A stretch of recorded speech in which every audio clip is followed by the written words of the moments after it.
พี่น้องเปิดตัวอย่างเป็นทางการแล้วกับพระเอกคนใหม่ของระเบียบวาทศิลป์พี่น้องเอ๋ย ตอนแรกหลันเปิดตัวแบบบอกความจริงปะได ระเบียบวาทศิลป์ขอเปิดตัวพระเอกน้องใหม่ไฟแรงแห่งยุคคู่บัดดี้เต้าหยองเต้าสอสันติบันเทิงศิลป์ โอ้ยแกหัวรอแบบไอซะเถอะ โอ้ยเต้าสอกะสิมาอยู่กับเต้าหยองคู่บัดดี้เขามีเต้าพี่เต้าน้องเต้าจองเต้าท็อปเต้าสอมาจากไหนก็ไม่รู้ไม่รีบ เออเนาะเฮ้ยอันนี้เปิดตัวแบบว่าแท้เทียบไปเนี่ยเปิดตัวแบบแท้มาแล้วบัดเนี่ยพระเอกใหม่ล่าสุดพี่น้องไอ้รูปหล่อนิสัยดียิ้มล้อตาฮักกันยังว่าเต้เกียรติพงษ์เต้เกียรติพงษ์น้องเต้เขากระเช่าไปไหว้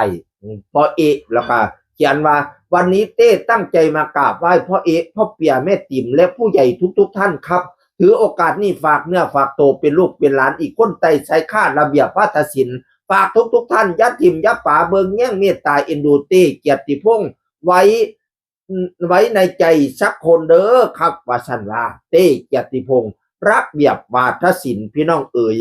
เพจระเบียบก็มายินดีต้อนรับเขียนต้อนรับระเบียบวาทศิลป์ขอต้อนรับศิลปินคนใหม่น้องเต้เกียรติพงษ์หนุ่มรอจากเมืองโคราชผู้ผ่านการคัดเลือกเข้าร่วม63ปีระเบียบวาทศิลป์พี่น้องเอ๋ยบางคนก็สงสัยเต้เป็นไผเต้เป็นไผพี่น้องเอ๋ยเต้เกียรติพงษ์เนี่ยอดีตนี่เคยเป็นหนึ่งในผู้เข้ารอบฟีนิกซ์เสียงอีสานในยุคที่อาจารย์เอจักรพัฒน์เข้าไปบริหารปณีเฟ้นหาศิลปินดังเพื่อจะร่วมงานตอนนั้นเต้เกียรติพงษ์เป็นหนึ่งที่เข้ารอบในรอบ10 คนสุดท้ายพี่น้องเอ๋ยโอ้แล้วก็ไปได้ลำดับต้นน้ำดิบพี่น้องเอ๋ยเสียงดีรูปรอกันยังวะนี่เรามาศึกษาเรื่องราวของน้องเต้กันต่อเป็นผู้บ่าวโคราชเป็นผู้ตาหักดูแลครอบครัวเป็นทนายเป็นเสาหลักของครอบครัวนะพ่อก็ป่วยเป็นโรคไตระยะสุดท้ายแต่ว่าแห่งบ่ฟอกรักษาแบบประคับประคองพนาวาเราก็ดูแลดีได้มาบ้านทั้งย่ำใดกับผ้าพ่อไปนั่นไปนี่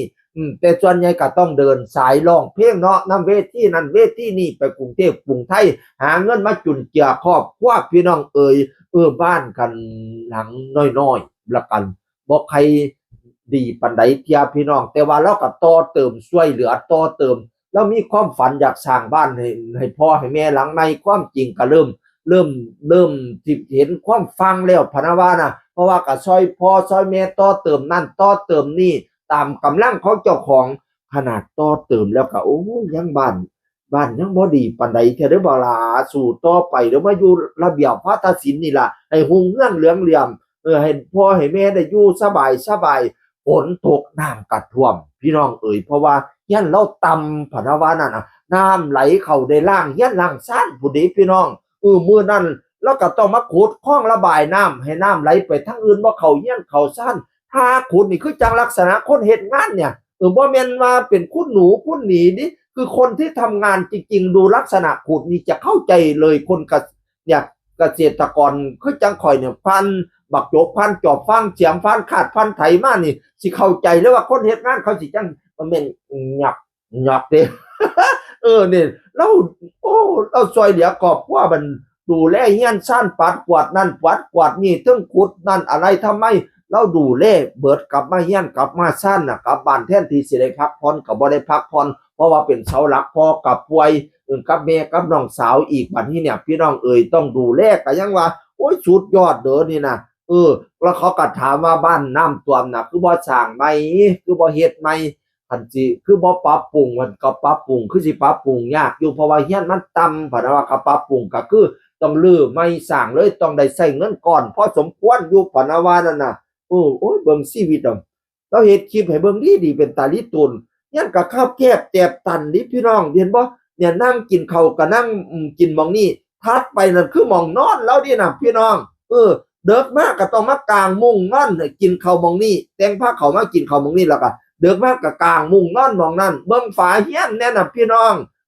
หน้าต่างกับบ่ทันใส่เอาสังกะสีเปื้อไว้ก่อนนั่นน่ะฝาเฮียนก็เป็นฝาอิฐบล็อกธรรมดาพี่น้องเอ๋ยโอ้ยเป็นศิลปินที่สู้ชีวิตมากว่าขอยอยากให้เราดังนี่ให้เราปังให้ได้เฮียนหลายชั้นหลังใหญ่ๆเด้อกำแพงอีพอ มาอยู่ระเบียบวัฒนศิลป์ไก่ปังๆดังๆเด้อคำแพงอีพอเอ้ยเนาะเฮ้ยก็เห็นชีวิตเล่าก็เราขออยากให้แม่เสียเล่าเนี่ยพี่น้องเอ้ยมาจากฐานะยากจนแล้วก็เป็นคนนิสัยดีดูแลพ่อดูแลแม่พ่อก็แห่งเป็นผู้ป่วยไตวายพร้อมบัดเนี่ยเงินค้ำแก้วให้ไหลมากคือนำแกงเด้อไปแสดงทางไหนFCให้แตก